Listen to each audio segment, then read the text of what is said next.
జగన్‌ని అనేక సార్లు తీవ్రంగా వ్యతిరేకించిన జేడీ లక్ష్మీనారాయణ, దిలీప్ లాంటి వాళ్ళే ఈరోజు కంప్లీట్‌గా ఆయన వైపు ఉన్నారు. సుంకర దిలీప్ లాంటి వాళ్ళు. సో, దీని గురించి మీరేమంటారు?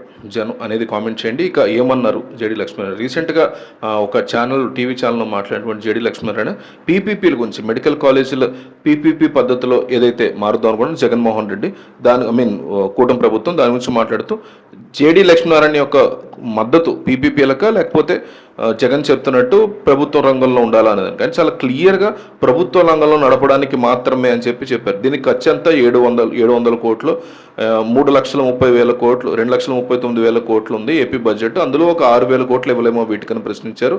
ప్రభుత్వ ఆధీనంలో ఉన్నప్పుడు పేదలకు సీట్లు దొరుకుతాయి. అదే ప్రైవేట్ రంగంలోకి వెళితే కనుక A category, B category, C category అని సీట్లు ఇవ్వాల్సి వస్తుంది. ఆ తర్వాత ప్రజలకు కూడా ఇక్కడ చాలా తేలిగ్గా వైద్యం అందుతుంది, ఫ్రీగా ఉండదు. ప్రైవేట్ వాళ్ళ చేతిలోకి వెళ్తే ఆరోగ్యశ్రీ పథకాలు లాంటివి దొరికే అవకాశం ఉండకపోవచ్చు. ఈ విధంగా ఇచ్చినటువంటి 17 కాలేజెస్ ఇంత బడ్జెట్లో ఇంత సంపద సృష్టి అని మాట్లాడుతున్న ఈ సందర్భంలో 17 మెడికల్ కాలేజెస్ అంటే తెలంగాణ చూస్తే ప్రతి జిల్లాలో మెడికల్ కాలేజ్ ఉంది.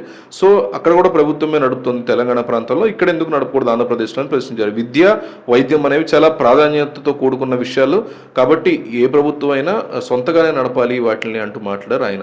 ఇక దిలీప్ శంకర్ మాట్లాడుతూ 2019 తర్వాత జగన్మోహన్ రెడ్డి అధికారంలోకి వచ్చి ముఖ్యమంత్రి అయిన తర్వాత అని జగన్ గురించి చెప్తూ 17 కొత్త మెడికల్ కాలేజెస్ ఆయన స్థాపించినప్పుడు ఆయన ఉద్దేశం ఏంటంటే చంద్రబాబు నాయుడు ప్రభుత్వంలో మెడికల్ కాలేజెస్ అనేటువంటివి ఆశాజనకంగా ఎక్కువ పెరగలేదు.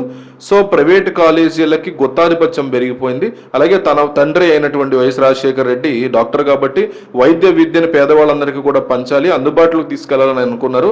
వైద్య కళాశాల ద్వారా ఆసుపత్రుల యొక్క నియామకం కూడా ఎక్కువగా జరగాలి.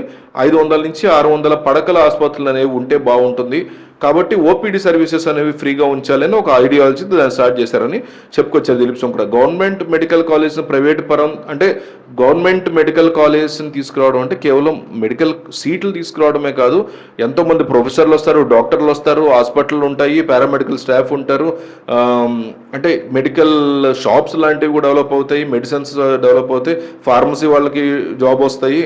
సో ఆ ప్రాంతంలోకి వచ్చిన అనేక చిన్న చిన్న మెస్సులు పెట్టుకుంటారు, హోటల్స్ కాడి నుంచి ఎన్నోకరమైనటువంటి ఇన్ఫ్రాస్ట్రక్చర్ డెవలప్మెంట్ వస్తుంది. ఇలాంటివన్నీ కూడా వస్తాయి. ఒక హాస్పిటల్ అనేది ఒక పెద్ద హాస్పిటల్, పెద్ద మెడికల్ కాలేజ్ ప్రాంతంలోకి వస్తే దాన్ని కేవలం ఒక మెడికల్ కాలేజ్ లాగా చూడకుండా మనం క్యాన్వాస్ పెద్ద చేసి ఓవరాల్ డెవలప్మెంట్ కింద చూడాలి. అంత స్ట్రాంగ్ మహోన్నతమైనటువంటి కార్యక్రమాన్ని అందులోనూ పేద బడుగు బలహీన వర్గాలకు సంబంధించి జగన్మోహన్ రెడ్డి స్టాండ్ తీసుకున్నప్పుడు, లేదా ఉన్నత వర్గాల్లోనే ఆర్థికంగా కుంగిపోయినటువంటి వాళ్ళకి సంబంధించి విద్యావంతులైనటువంటి విద్యార్థులకి ఎంతో దోహదపడేటువంటి ఈ కాన్సెప్ట్ని జగన్మోహన్ రెడ్డి తీసుకొచ్చినప్పుడు మంచి నిర్ణయం తీసుకున్నారు కదా, అది గవర్నమెంట్ మెడికల్ కాలేజ్గానే ఉంచాలి అంటూ కూడా దిలీప్ శంకర్ చెప్పడం జరిగింది. సో జేడీ లక్ష్మీనారాయణ కానీ దిలీప్ శంకర్ కానీ జగన్ చేసిందే కరెక్ట్, ఆయన చేసిందే నేర్చుకుని చంద్రబాబు చేయాలన్నట్టుగా ఆయన వీళ్ళిద్దరూ ఇండైరెక్ట్గా చెప్పినట్టు వైసీపీ సోషల్ మీడియాలో ఈ వీడియోలు బాగా వైరల్ అవుతాయి.